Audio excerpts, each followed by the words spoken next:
ونسلم علی رسولہ الکریم اما بعد فاعوذ باللہ من الشیطان الرجیم بسم اللہ الرحمن الرحیم۔ روز تراویح میں جو تلاوت کلام پاک کی جاتی ہے اس ٹائم اس کی تلخیص بیان کی جاتی ہے۔ باقی تو سارے قرآن پاک کی مکمل ہو گئی، تو ایک رہ گئی ہے جو فوتگی کے دوران ایک دن مسنگ ہوا تھا، پانچویں تراویح۔ تو پانچویں تراویح کی تلاوت سورۃ النساء کے بقیہ 3 رکوع، سورۃ المائدہ مکمل اور سورۃ الانعام کے پہلے رکوع پر مشتمل ہے۔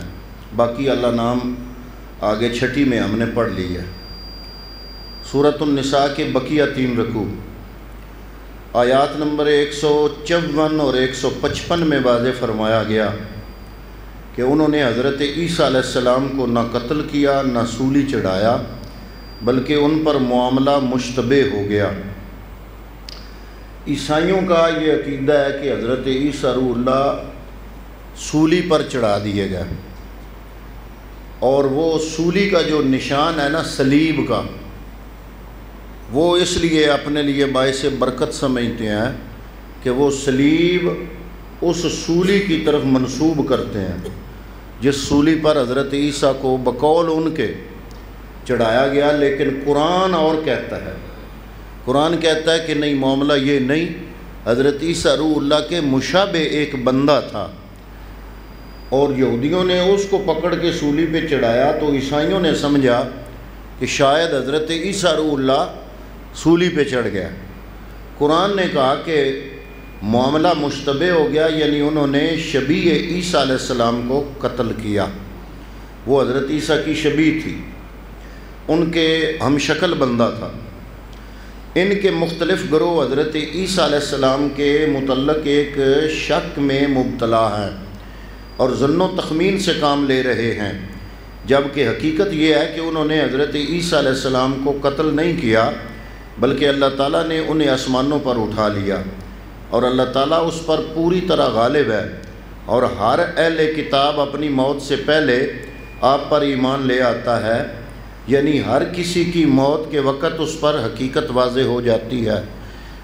اب یہ بیان قرآن کا ہے، عیسائیوں میں سے بھی جو بندہ مرنے لگتا ہے تو عین نزع کی کیفیت میں اس کو پتہ چل جاتا ہے کہ عیسیٰ علیہ السلام زندہ ہیں، لیکن اس وقت نزع کی کیفیت میں توبہ قبول نہیں، ان کا ایمان پھر قبول نہیں ہوتا۔ یعنی ہر کسی کی موت کے وقت اس پر حقیقت واضح ہو جاتی ہے اور وہ آپ پر ایمان لاتا ہے، لیکن حالت نزع کا ایمان قابل اعتبار نہیں ہوتا۔ یا اس سے مراد یہ ہے کہ جب حضرت عیسیٰ علیہ السلام کا نزول ہوگا تو آپ کی وفات سے پہلے اس وقت کے تمام اہل کتاب آپ پر حقیقتاً ایمان لائیں گے۔ پھر واضح فرمایا کہ ان کی سرکشی کے سبب ان پر بہت سی حلال چیزیں حرام کر دی گئیں، لیکن ان میں سے جو لوگ حق پر قائم ہیں وہ پہلی وحی کو بھی جانتے ہیں اور حضور صلی اللہ علیہ وآلہ وسلم پر بھی ایمان لانے کی سعادت حاصل کریں گے۔ اب اگلی آیت میں کلالہ کا حکم ہے جس کا ذکر کل پڑا تھا۔ سورۃ النساء کی آخری آیت میں کلالہ کا حکم بیان فرمایا۔ کلالہ کل پڑا تھا نا کہ وہ مرنے والا جس کی نہ آگے اولاد ہو اور نہ اس کے والدین زندہ ہوں، وہ اکیلا ہو، تو اس کو کلالہ کہتے ہیں۔ تو کلالہ کی جو وراثت ہے وہ کیسے تقسیم ہوگی؟ تو سورۃ النساء کی آخری آیت میں کلالہ کا حکم بیان فرمایا کہ اگر ایک ایسا شخص فوت ہو جائے جس کی اولاد نہ ہو اور نہ ہی اس کے والدین زندہ ہوں، اور اس کی ایک الاتی یا عینی بہن ہو، مطلب الاتی بہن سے مراد ہے کہ باپ کی طرف سے بہن ہو، ماں ہو چاہے اس کی کوئی اور ہو، یا عینی بہن ہو یعنی باپ اور ماں دونوں کی طرف سے ہو، تو اسے اس کے ترکہ سے نصف ملے گا۔ لیکن اگر وہ بہن کلالہ ہو، بالفرض بہن کلالہ ہے اور بھائی اس کا وارث بنے گا، تو وہ اس کے مکمل مال کا وارث بنے گا۔ بھائی کلالہ ہو تو بہن آدھے کی مالک بنے گی، بہن کلالہ ہو تو بھائی ٹوٹل مال کا وارث بنے گا، اور اگر بہنیں دو ہوں تو انہیں 2 ثلث ملے گا، دونوں میں تقسیم ہوگا، اور اگر بہنیں بھی ہوں اور بھائی بھی تو مرد کا حصہ عورت سے 2 گنا ہوگا۔ یہ احکامات الہی ہیں اور اللہ تعالیٰ کا ہر فیصلہ اس کے علم پر محیط ہے۔ سورہ المائدہ، یہ سورہ مبارکہ مدنی ہے، اس میں حلت و حرمت کے احکام میں نازل ہونے والی یہ آخری صورت ہے۔ اس سورہ مبارکہ کا مرکزی مضمون یہ واضح کرتا ہے کہ اب بنی اسرائیل کو ان کی سرکشی کے سبب امامت کے منصب سے معزول کر کے امامت دنیا کا منصب بنی اسماعیل کو سونپا گیا ہے۔ حضور سے پہلے بنی اسرائیل کو ہی امامت دی گئی تھی پوری دنیا کی اللہ کی طرف سے، لیکن بنی اسرائیل کی پھر آگے اولاد وہ یہ سارے اسرائیل ہی ہیں، یہ جو اسرائیل ہے یہ انہی کی اولاد میں سے ہیں، تو ان کی سرکشیوں کے سبب اللہ نے ان کے خاندان سے پوری کائنات کی امامت لے کر بنی اسماعیل کو سونپ دی، اور بنی اسماعیل کے کس بندے کو سونپی؟ ہمارے نبی جناب محمد مصطفیٰ صلی اللہ علیہ وآلہ وسلم۔ تو ان پر لازم ہے کہ وہ ان احکامات کی پیروی کریں اور اہل کتاب کی طرح بے جا مطالبات نہ کریں، اور المائدہ ان کے بے جا مطالبات کا استعارہ ہے۔ یہ پوری صورت انہی حقائق کی تفاصیل پر مشتمل ہے۔ اب آگے وضو اور تیمم کے احکام بیان فرمائے۔ آیت نمبر 6 میں اہل ایمان کو حکم دیا کہ جب تم نماز پڑھنے کا ارادہ کرو تو اپنے چہرے دھو لو اور اپنے بازو کونیوں سمیت دھو لو، اور اپنے سروں کا مسح کر لو، اور اپنے پاؤں ٹخنوں سمیت دھو لو۔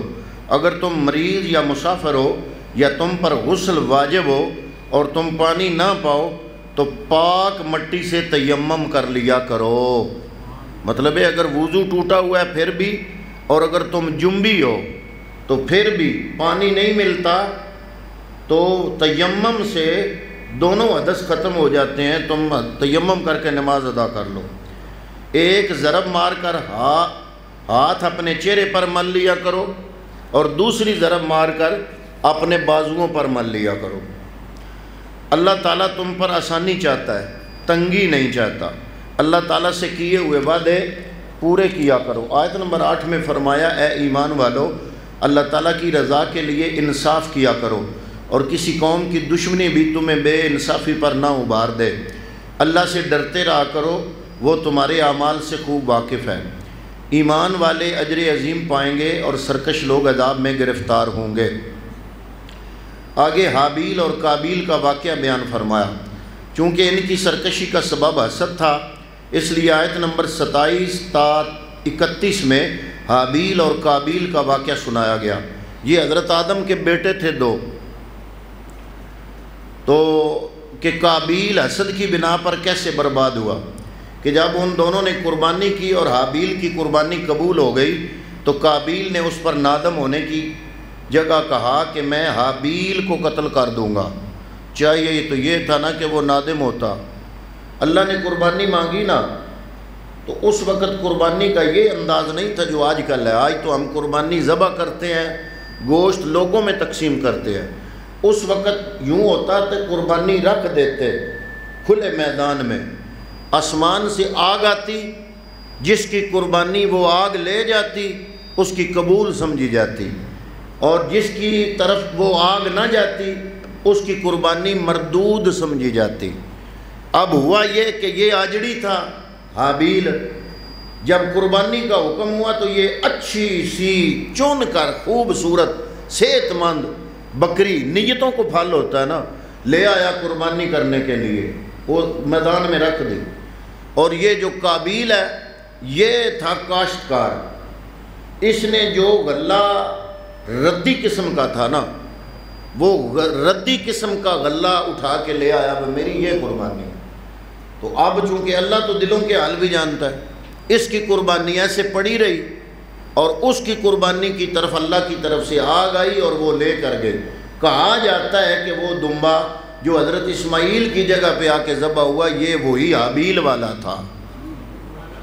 حقیقت اللہ جانے، بہرحال پڑھا ہے میں نے کہ وہ کہا یہ جاتا ہے کہ وہ وہی دمبا تھا۔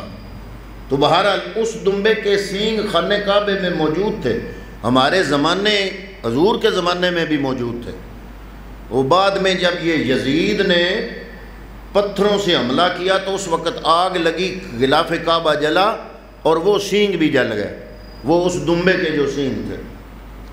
تو چاہیے تو یہ تھا کہ قابیل جو ہے وہ شرمندگی کا مظاہرہ کرتا، توبہ کرتا، اس کے دل میں حسد پیدا ہو گیا، اس نے کہا میں نے حابیل کو قتل کر دینا۔ تو ہوا یوں جناب کہ قابیل نے اس پر نادم ہونے کی جگہ کہا کہ میں حابیل کو قتل کر دوں گا۔ تو حابیل نے کہا قربانی صرف پرہیزگاروں کی قبول ہوتی ہے، اگر تو مجھے قتل کرنا بھی چاہے تو میں تجھے قتل نہیں کروں گا، میں چاہتا ہوں کہ تو اس قتل کے گناہ کا بوجھ خود ہی اٹھائے اور دوزخیوں میں سے ہو جائے۔ تو اس کا ضمیر مردہ ہو گیا اور اس نے حسد کی بنا پر اپنے بھائی حابیل کو قتل کر دیا اور اس نے بڑے گھاٹے کا سودا کیا۔ یہ دنیا کا پہلا قتل تھا۔ اب اسے سمجھ نہیں آ رہی تھی کہ وہ اس کی لاش کو کیا کرے، تو اللہ تعالیٰ نے ایک کوا بھیجا جس نے دوسرے کوے کو مار کر اپنے پاؤں سے زمین کھودی اور اسے اس میں رکھ کر اوپر سے مٹی ڈال دی۔ تو قابیل نے ایسے ہی حابیل کو دفن کر دیا، اور وہ بڑا شرمندہ تھا کہ اسے وہ چیز بھی سمجھ نہ آئی جو ایک کوے نے سمجھ لی۔ آگے آیت نمبر 32 میں انسانی جان کی حرمت بیان کرتے ہوئے قتل کی مذمت کرتے ہوئے فرمایا کہ جس نے کسی ایک انسان کو قصاص کے بغیر یا زمین میں فساد پھیلائے بغیر قتل کیا اس نے پوری انسانیت کو قتل کیا، اور جس نے ایک انسان کی جان بچائی اس نے پوری انسانیت کی جان بچائی۔ اور جو لوگ زمین میں ڈاکہ ڈالیں یا فساد پھیلائیں انہیں قتل کیا جائے یا سولی چڑھا دیا جائے یا ان کے ہاتھ اور پاؤں کاٹ دیے جائیں یا انہیں جلا وطن کر دیا جائے، ان سزاؤں کا فیصلہ جرم کی نوعیت کے مطابق قاضی کرے گا۔ یہ ان کی دنیاوی سزا ہے اور اخروی عذاب اس کے علاوہ ہوگا۔ اگر وہ توبہ کر لیں تو ان کا اخروی عذاب ختم ہو جائے گا، لیکن توبہ سے حد معاف نہیں ہوتی۔ اگر کوئی بندہ کسی کو قتل کر دے اور بعد میں توبہ کر لے تو توبہ سے اخروی عذاب تو معاف ہوگا، لیکن دنیا کی حد معاف نہیں ہوتی، وہ قتل کے بدلے قتل ہی ہوگا۔ جی، اور کافر قیامت کے دن پوری دنیا بھی فدیہ میں دے کر نجات پانا چاہیں گے، لیکن ایسا نہیں ہوگا۔ اور چوری کرنے والے مرد اور عورت کے ہاتھ کاٹ دیے جائیں گے، ان کا بھی توبہ کرنے سے اخروی عذاب معاف ہو جائے گا، لیکن حد معاف نہیں ہوگی۔ آگے آیت نمبر 51 سے یہود و نصارہ سے دوستی کی ممانعت کے احکام شروع ہوئے۔ فرمایا اے ایمان والو، یہود و نصارہ کو دوست نہ بناؤ، وہ تو ایک دوسرے کے دوست ہیں، جو ان سے دوستی کرے گا وہ انہی میں سے ہوگا۔ منافق گردش زمانہ سے ڈرتے ہوئے ان سے بھی تعلقات قائم رکھنا چاہتے ہیں کہ اگر حالات ان کا ساتھ دیں تو وہ ان سے اپنے مفادات حاصل کر لے۔ تو اگر اللہ تعالیٰ یہود و نصارہ کو ذلیل کر دے تو پھر ان منافقوں کا کیا بنے گا؟ ان کی بدقسمتی کا عالم یہ ہے کہ یہ آپ سے بھی فیض نہیں پا سکتے، جس کفر کے ساتھ آپ کی مجلس میں آتے ہیں اسی کفر کے ساتھ وہاں سے نکل جاتے ہیں، اور گناہ اور سرکشی میں بہت آگے بڑھنے والے ہیں۔ تو ان کے علماء مشائخ آخرین گناہ اور سرکشی اور حرام خوری سے منع کیوں نہیں کرتے؟ وہ بہت برا کر رہے ہیں جو ان کے علماء ہیں۔ حضرت ابن عباس فرماتے ہیں کہ علماء و مشائخ کی ذمہ داریوں کے تناظر میں یہ قرآن مجید کی سخت ترین آیت ہے کہ اللہ نے فرمایا کہ علماء اور مشائخ ان کو منع کیوں نہیں کرتے۔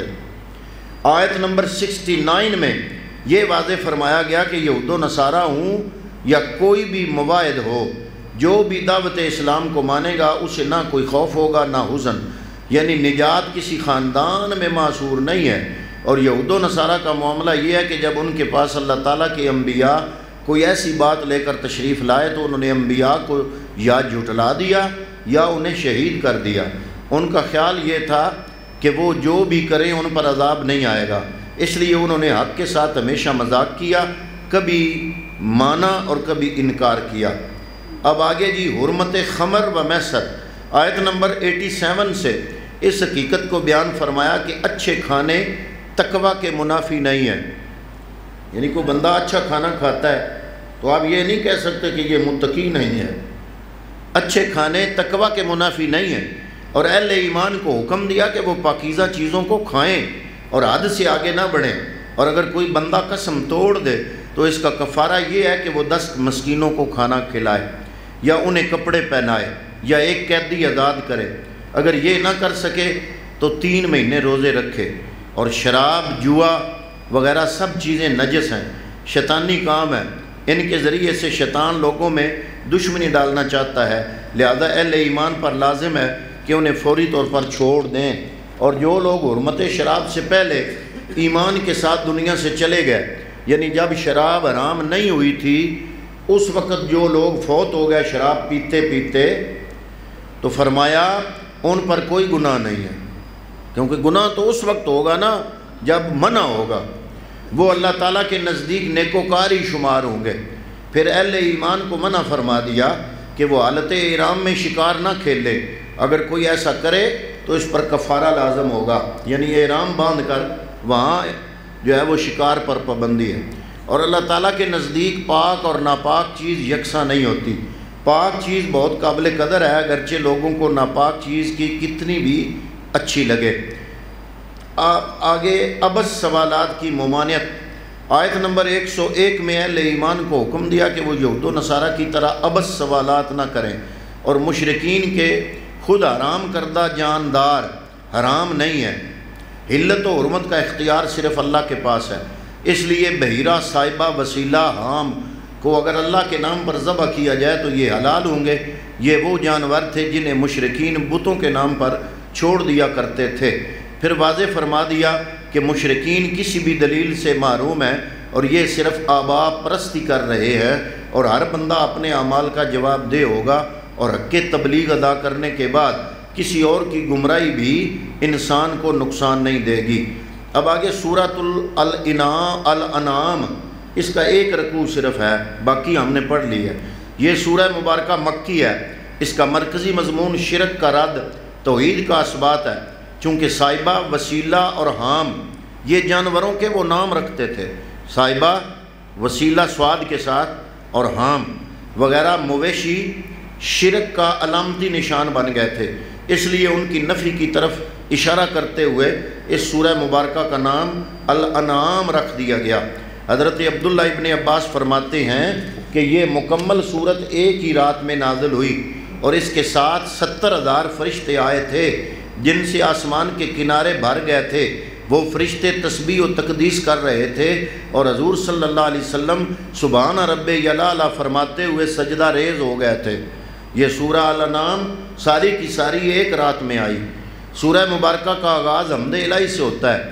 فرمایا تمام تعریف کا مستحق وہ رب کریم ہے جو زمین و آسمان کا خالق ہے، اور جس نے تاریکیاں اور نور بنایا، لیکن کافر پھر بھی دوسروں کو اللہ کے برابر ٹھہراتے ہیں۔ اسی نے انسان کو پیدا کیا اور اس کی موت کا وقت مقرر کیا، اور قیامت کا وقت بھی مقرر کر دیا، جن میں کوئی ایک لمحہ کی تبدیلی نہیں کر سکتا، لیکن کافر ہر نشانی سے منہ موڑ لیتے ہیں۔ آخر یہ پہلی تباہ شدہ قوموں سے عبرت حاصل کیوں نہیں کرتے؟ اگر ان کے سامنے لکھا ہوا قرآن بھی اترتا تو یہ ضدی لوگ اسے بھی جادو کہہ کر اس کا انکار کر دیتے۔ یہ کہتے ہیں کہ فرشتہ رسول بنا کر کیوں نہیں بھیجا گیا؟ اگر فرشتہ آتا تو وہ بھی انسانی روح میں ہی آتا، ورنہ یہ فائدہ حاصل نہ کر سکتے فرشتے سے۔ جب فرشتہ انسانی روح میں آتا تو یہ پھر اسی شک میں پڑ جاتے۔ آپ سے پہلے بھی انبیاء کا مذاق اڑایا گیا، اور پھر مذاق اڑانے والے بھی دھر لیے گئے، تو ان منکرین کو بھی اپنے انجام کی فکر کرنی چاہیے اور ایمان لا کر عذاب الہی سے بچنا چاہیے۔ 5ویں تراویح کی تلاوت کا مفہوم مکمل ہوا۔ دعا ہے اللہ رب العالمین ہمیں نور قرآن سے منور ہونے کی توفیق عطا فرمائے۔ وما علیہ الا البلاغ المبین۔